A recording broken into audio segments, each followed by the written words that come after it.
अस्सलामुअलैकुम। जीएनएन के साथ मैं हूं सादिया सरवर और मैं हूं इकरा रियाज। हेडलाइंस आप जान चुके। बुलेटिन का आगाज करेंगे। कुछ बात करेंगे जंगबंदी की। गजा में 15 माह की खून रेजी के बाद हमास और इसराइल के दरमियान जंगबंदी मुआहदा तय पा गया।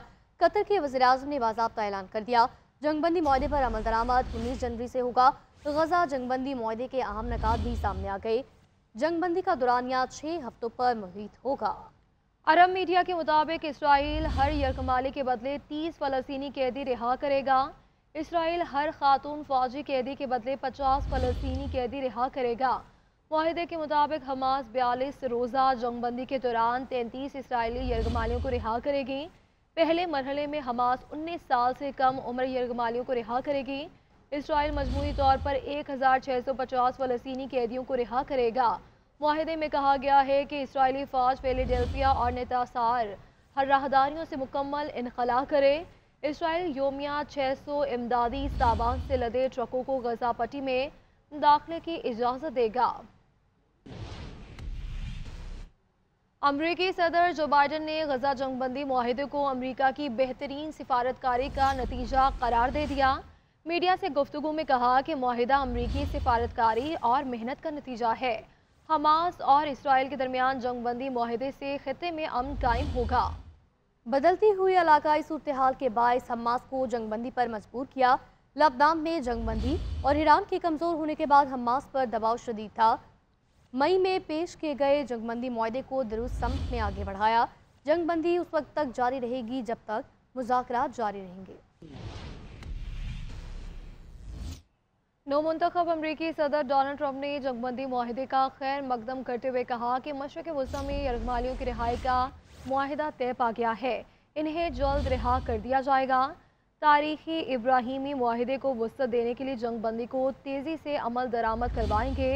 अक़वाम मुत्तहिदा के सेक्रेटरी जनरल अंतोनियो गुतेरेस का भी गजा जंगबंदी मुआहदे का खैर मकदम। कहते हैं जंगबंदी से इमदाद की राह में हायल रुकावटें दूर होंगी। गजा जंगबंदी मुआहदे में दोनों तरफ से कैदियों का तबादला होगा। इसराइली वज़ीर ख़ारजा कहते हैं कि इसराइली हुकूमत गजा मुआहदे पर आज पार्लियामेंट में वोटिंग कराएगी। गजा में जंगबंदी मुआहदे तय पाने के बाद फ़लस्तीनी सड़कों पर आए गए। फ़लस्तीनियों ने जश्न मनाया, एक दूसरे को मुबारकबाद दी। जंगबंदी मुआहदे की खुशी में हवाई फायरिंग, आतिशबाजी का मुजाहिरा भी किया गया। इसराइली वज़ीर-ए-आज़म के अमरीकी सदर जो बाइडन और डोनाल्ड ट्रंप से गुफ्तगू यरगमालियों की रिहाई के लिए डील में मदद पर दोनों का शुक्रिया अदा किया। इसराइली वज़ीर-ए-आज़म ऑफिस के मुताबिक नेतन्याहू और डोनाल्ड ट्रंप ने जल्द वाशिंगटन में मुलाकात पर इत्तफाक किया।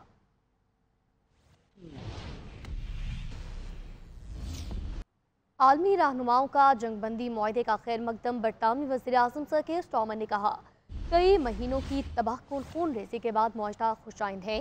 वज़ीर-ए-आज़म नॉर्वे जोनास स्टुअर का कहना था कि तवील अरसे बाद गजा में अमवात का सिलसिला ख़त्म हो जाएगा। बेल्जियम के वज़ीर-ए-आज़म ने कहा, उम्मीद करते हैं जंगबंदी लड़ाई का मुस्तकिल खात्मा कर देगी। मिस्री सदर अल-सीसी ने कहा, गजा जंगबंदी मुआहदे का खैर मकदम करते हैं। इंसानी इमदाद में तेज़ी लाना होगी। सदर यूरोपीय यूनियन ने कहा, खित्ते में अमन के लिए दोनों फरीक जिम्मेदारी का मुजाहरा करें। जर्मन वज़ीर ख़ारजा एनालेना बेरबाक ने कहा, तवील अरसे बाद गजा में अमवात का सिलसिला ख़त्म हो जाएगा।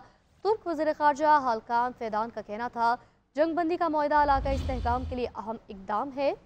इसराइल फ़लस्तीन तनाज़े के दो रियासती हल के लिए कोशिश जारी रखेंगे। आगे बढ़ते हुए आपको बताएं कि हुकूमत ने पेट्रोल मसनूआत की कीमतों में इजाफा कर दिया। पेट्रोल की कीमत में 3 रुपये 47 पैसे इजाफा, नई कीमत 256 रुपये 13 पैसे मुकर्रर। डीजल की कीमत में भी 2 रुपये 61 पैसे इजाफा, नई कीमत 260 रुपये 95 पैसे मुकर्रर कर दी गई। मिट्टी के तेल और दीगर मसनूआत की कीमतों में रद्दोबदल नहीं किया गया। रात 12 बजते ही नई कीमतों का इत्तलाक हो गया। वज़ारती ख़जाना के मुताबिक पेट्रोलियम मसनूआत की नई कीमतों के बाद पेट्रोल 3 रुपये 47 पैसे फ़ी लीटर महंगा किया गया, जिसके बाद फ़ी लीटर कीमत 252 रुपये 66 पैसे से बढ़कर 256 रुपये 13 पैसे हो गई। हाई स्पीड डीजल भी 2 रुपये 61 पैसे फ़ी लीटर महंगा किया गया, जिसके बाद कीमत 260 रुपये 95 पैसे फ़ी लीटर मुकर्रर कर दी गई। अवाम ने पेट्रोलियम मसनूआत की कीमतों में इजाफे को मुस्तरद कर दिया। कहते हैं पहले ही महंगाई से 2 वक्त की रोटी खाना मुश्किल हो गया। पेट्रोलियम मसनूआत की कीमतों में इजाफे से महंगाई का नया तूफान आएगा। आलमी मंडी के अंदर जो है पेट्रोल वो सस्ता होता जा रहा है, लेकिन पाकिस्तान के अंदर वो महंगाई करते जा रहे हैं। पेट्रोलियम मसनूआत की कीमतों के हवाले से हम गवर्नमेंट से अपील ही करेंगे कि ये प्राइस कम नीचे आनी चाहिए। जिस तरह के हालात हैं उसमें पेट्रोल में इतना इजाफा नहीं करना चाहिए। पहले ही ऑलरेडी जो है वो 250 रुपये लीटर है, मज़ीद जो है उन्होंने इंक्रीज़ कर दिया, तो इसमें बहुत मुश्किल होती है 32-33 हज़ार रुपये में गुजारा करना। 31 दिसंबर को हुकूमत की जानिब से पेट्रोल की कीमत में 56 पैसे और हाई स्पीड डीजल की कीमत में 2 रुपये 96 पैसे का इजाफा किया था। लाहौर में सर्दी की शिद्दत बरकरार है। दर्जा हरारत में कमी रिकॉर्ड। शहर का मतला अबर आलूद। दूसरी जानिब शहर में फ़ज़ाई आलूदगी के असरात भी बढ़ने लगे। मज़ीद बात करेंगे, लाहौर से हमारे साथ मौजूद होंगे सुलेमान सदीक से। मौसम की बात करें तो शहर में सर्दी की शिद्दत बरकरार है। शहर का मतला इस वक्त अबर आलूद देखने को नज़र आ रहा है, जबकि सुबह के औकात 6 किलोमीटर पर घंटे की रफ्तार से सर्द हवाएं चलने से सर्दी का एहसास जो है वो मज़ीद बढ़ गया। दर्जा हरारत की बात करें तो शहर का मौजूदा दर्जा हरारत इस वक्त 6 डिग्री रिकॉर्ड किया जा रहा है, जो ज़्यादा से ज़्यादा 16 और कम से कम 6 रिकॉर्ड किया जाएगा। साथ ही महकमा मौसमियात की बात करें तो महकमा मौसमियात का ये कहना है कि आइंदा 24 घंटों के दौरान लाहौर में हल्की बारिश की पेशगोई की गई है, जबकि दिन भर लाहौर में बादल और सूरज के दरमियान आँखमचोली का सिलसिला इसी तरीके से जारी रहेगा। साथ ही एयर क्वालिटी इंडेक्स के हवाले से बात करें तो शहर में फ़ज़ाई आलूदगी की शिद्दत में जो है वो इजाफा देखने को नज़र आ रहा है। शहर का मजमूई एयर क्वालिटी इंडेक्स 197 रिकॉर्ड किया गया है, जबकि दुनिया भर के आलूदा शहरों की फहरिस्त में लाहौर इस वक्त 5वें नंबर पर मौजूद है। महकमा माहौलियात की जानिब से शहरियों को ये कहा गया है कि शहरी एहतियात करें, मास्क का इस्तेमाल करें। जी वेलकम बैक। बुलेटिन में आगे बढ़ते हुए आपको बताएंगे हुकूमत और तहरीक इंसाफ के दरमियान मुज़ाकरात का तीसरा दौर आज होगा। PTI अपने मुतालबात तहरीरी तौर पर पेश करेगी। हुकूमती कमेटी के तर्जुमान इरफान सिद्दीकी कहते हैं हम तमाम चीज़ें लीडरशिप के पास लेकर जाएंगे। उधर बैरिस्टर गौहर कहते हैं कि नेक नियति से बैठेंगे तो मसाइल का हल निकल आएगा। एक तरफ तेज बयानात तो दूसरी जानिब मुज़ाकरात। पार्लियामेंट हाउस में बातचीत का तीसरा सेशन सजने को तैयार। PTI अपने मुतालबात पेश करेगी, जबकि हुकूमत उन मुतालबात पर अपने कैंप में मुशावरत करेगी। इरफान सिद्दीकी कहते हैं बातचीत की कामयाबी के लिए अपोजिशन को तहम्मुल का मुजाहरा करना चाहिए। 7 जमातें हैं हमारी जो कमेटी है उसके अंदर, तो 7 जमातें अपना अपना मौक़िफ़ लेके आएंगी और उन्हें वक्त चाहिए। उनकी भी लीडरशिप है जिस तरह इनकी लीडरशिप है और उससे मिलते हैं ये। वज़ीर-ए-आज़म के मुशीर राना सनाउल्लाह कहते हैं जेलों में बंद लोगों में से कौन सियासी कैदी हैं और किसने वाकई जुर्म किया है, इस बात का जायजा लेना होगा। उधर चेयरमैन PTI बैरिस्टर गौहर कहते हैं उम्मीद है बातचीत से अच्छी खबर निकलेगी। सलमान अकरम राजा ने कहा कि PTI अपने उसूली मौक़िफ़ से पीछे नहीं हटेगी। हमें उम्मीद है अगर संजीदगी के साथ बैठेंगे तो जितने मसाइल है उसका एक हल निकल आएगा। लोग जेलों में बंद है, उनको बेहले नहीं मिल रही, इसलिए उनकी रिहाई हर सूरत ज़रूरी है। और फिर हुकूमत की मर्जी है, वो मुज़ाकरात को आगे चलाना चाहती है, नहीं चलाना चाहती। वो कोई जो हम मुतालबा कर रहे हैं कि कमीशन बने ताकि तहकीक हो कि सच क्या है झूठ क्या है, उस तरफ बढ़ना चाहती है नहीं बढ़ना चाहती, तो इन बातों पे मुनसर है मुज़ाकरात का मुस्तक़बिल। रुकन कौमी असम्बली अली मोहम्मद खान ने मुज़ाकरात से मुतल्लिक शकूक और शुबहात का इजहार किया और कहा कि PTI मुज़ाकरात के लिए संजीदा है, मगर हुकूमत संजीदा नहीं दिखाई देती। तमाम मसाइल का हल कैदी नंबर 804 की रिहाई है। तोशाखाना केस 2 में बानी PTI और बुशरा बीबी की बरियत की दरख्वास्त की समाअत आज होगी। इस्लामाबाद हाई कोर्ट के जस्टिस मियां गुल हसन औरंगजेब दरख्वास्त पर समाअत करेंगे। रजिस्ट्रार हाई कोर्ट ने बानी PTI और बुशरा बीबी की दरख्वास्त पर एतराज़ात आयद किए हैं। दोनों मुल्ज़िमान की बरियत की दरख्वास्त पर एतराज़ात के साथ समाअत होगी।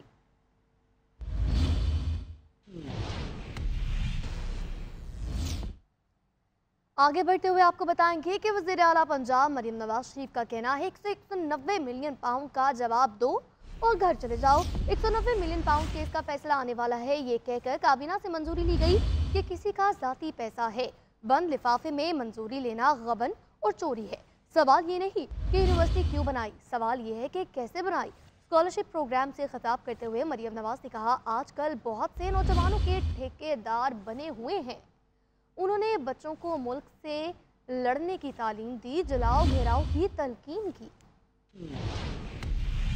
एक भी स्कॉलरशिप 30,000 में से ना सिफारिश पे मिला है। 100% स्कॉलरशिप्स जो है ना वो 100% मेरिट पे मिले। मैंने ये मोहब्बतें आपको ये दर्श दे के नहीं समेटी, मैं आज सुकून की नींद सोती हूँ। मैंने आपको ये नहीं कहा कि मेरी खातिर बाहर निकलो, सड़कें तोड़ दो, पुलिस वालों के सर फाड़ दो। मैं अपने मुखालिफिन का शुक्रिया अदा करना चाहती हूँ जिन्होंने मुझे उन मुश्किलात में डाला। आज अगर वो मुश्किलात मैंने ना बर्दाश्त की होती तो मैं आपके सामने ना खड़ी होती। मुझे अपने वतन से प्यार है, हुकूमत किसी की भी हो, वतन तो मेरा है ना। फिर आप देखो जब से मैं चीफ मिनिस्टर बनी हूँ ना, कई बार खैबर पख्तूनख्वा की हुकूमत की तरफ से हमला हुआ है पंजाब के। ये नारे के घिराव कर दो, जलाओ कर दो, सर तोड़ दो, आंखें फोड़ दो, डंडे मारो, किलों वाले पेट्रोल बॉम्ब्स उठा लो, ये कौन करता है? ये वो करता है जिसकी अपनी कारकर्दगी ये सिफर होती है। और लोगों के बच्चे जिनको घेराव जलाओ का सबक दिया था, जिनको कहा जाके शोहदा की यादगारों को जला दो, वो आज कहाँ है? वो जेलों में पड़े। फैसला जो आपने करना है ना, वो आपने पाकिस्तान की 25 करोड़ आवाम को सामने रख के करना है।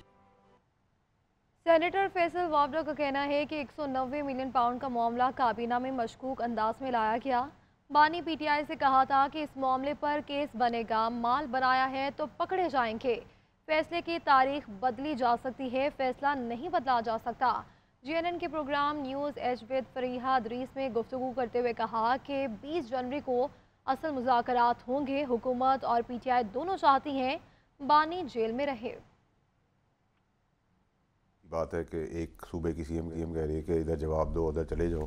तो मतलब जज भी वो हैं, एग्जीक्यूटर भी वो हैं, प्रोसिक्यूटर भी वो हैं, विटनेस भी वो हैं, सज़ा देने वाली भी वो हैं, छोड़ने वाली भी वो हैं। क्या है भाई, ये कौन सा आइन और कानून के अंदर लिखा है कि सीएम के पास ये सारी पावर्स हैं जो पाकिस्तान में किसी के पास नहीं। So I will pass this question. देखिए, केस की तारीख बदली जा सकती है, फैसला नहीं बदला जा सकता। It's an open and shut case. और आपको याद होगा मैंने कहा था कि इलेक्शन अगर आगे जब आएंगे तो ये केसेस थोप दिए जाएंगे और आपको जेल होगी। इतना मशकूक तरीके से था कि वो प्राइम मिनिस्टर ने पावर दी, पावर से वो उसी वक्त एजेंडे के अंदर शामिल हो गया जबकि वो एजेंडे का हिस्सा नहीं था। और वो बंद सील लिफाफा आया और सील लिफाफा खोलने की हमने बहुत कोशिश की, वो नहीं हुई। और उसमें मुझे बंदूक आपने दी थी, गोली उन्होंने डाली, चलाई तो मैंने, तो साइन ऑफ तो प्राइम मिनिस्टर ने किया। तो प्राइम मिनिस्टर साइन ऑफ किया तो प्राइम मिनिस्टर फंस गए उसके अंदर और सजा होगी ठोक बजा के वो। और अब आपको बताएंगे कि गवर्नर केपी फैसल करीम कुंडी का कहना है कि अली अमीन के अपने सूबे की हालत ठीक नहीं, इस्लामाबाद का अमन खराब करने पहुंच जाते हैं। पीटीआई एनआरओ मांग रही है। जीएनएन के programme news edge with Fariha Idrees में गुफ्तगू करते हुए कहा, सूबाई फंड्स के पैसे जलसे जुलूसों पर खर्च कर दिए जाते हैं। केपी हुकूमत पुलिस के फंड्स पर अय्याशी करती है तो मैं बोलूँगा। बल्दियाती नुमाइंदों को 3 साल से फंड्स नहीं दिए गए। असेंबली में हमने सवाल किया, हमारे पार्लियामेंट लीडर ने सवाल किया, उसमें लिखा हुआ है कि 500 अरब रुपए इस वक्त तक जब मैं आपसे बात करूं 528 अरब रुपए उनको मिले। अगर मेरी सूबाई हुकूमत मेरे हकूक पे डाका डालेगी, अपने अयाशियों के लिए, अपने धरनों के लिए मेरे पुलिस के पैसे खर्च करेगी, तो मैं सवाल तो करूंगा। जब आप कहें कि आपकी फौज जलजिले में भी फौज आए, पोलियो ड्रॉप्स के लिए भी फौज आए, सैलाब के लिए भी फौज आए, सरहदों की हिफाजत भी फौज करे, इंटरनल अफेयर्स को भी फौज देखे, फिर सियासी हुकूमत का क्या काम रह गया है? अब हमारी पुलिस बड़ी बहादुर पुलिस है, हमारी जो है वो बड़ी बहादुरी से लड़ती है, लेकिन जब आप उनको हथियार नहीं देंगे, आप उनको इक्विप नहीं करेंगे, आप दुश्मनों के मुकाबले में उनको उतना इक्विप नहीं होंगे, तो मैं जो 500 रुपए आपके पास है आपने किधर खर्च किए, किस चीज पे खर्च किए हैं? क्योंकि उनके पास जवाब नहीं था, दूसरे कमरे से वॉकआउट करना था। और उनको ऐसी महफिल में बैठने की तो अभी तक आदत ही नहीं है कि इस किस्म की महफिल में बैठे। तो ऑलरेडी दहशतगर्दों के सहूलतकार हैं। क्या इस वज़ीर आला के ऊपर अपने सूबाई वजीर के कत्ल की FIR नहीं है? क्या ये 9 मई में मुलविस के इल्जाम इसके ऊपर नहीं है? क्या इसके ऊपर दहशतगर्दी और इंतहा पसंदी के इल्जाम नहीं है? तो ये जाकर मेरा केस क्या प्रेजेंट करेगा?